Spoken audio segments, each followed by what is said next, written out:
ઉમેશ થોડા કપડા હંકેલવા લાયક દે. હું આવું છોકરીઓ જેવા કામ નથી કરતો, ચૂપચાપ કરવાનું. ભાગ ગયા આઈડિયા.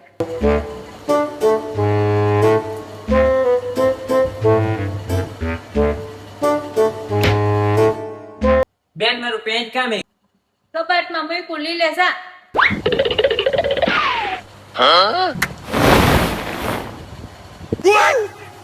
બધા કપડા પાડી દીધા. મમ્મી આ બધા કપડા વીખી નાખ્યા. આજે હમણાં શેંકલા હતા. મમ્મી આ બધા કપડા પાડી દીધા. આમ જો આજે હમણાં શેંકલા હતા. આમ જો બધા કપડા હકેલીને મેલ દેજે ને કે લપટા લપટા મારી. કરું છું મમ્મી? કેવી રીતના મેં કહેતા મને નથી ખબર. કબાટ ખોલ્યો તો તરત પડી ગયા. મેં તો બધા હંકેલીને જ મૂક્યા હતા હરખા. તો હવે હંકેલીને મૂક બધા હરખા. કાઈ નહોતું હરખું મેં કહ્યું બેન, જેવો કબાટ ખોલ્યો ને એવું જ બધું હેઠું પડી ગયું.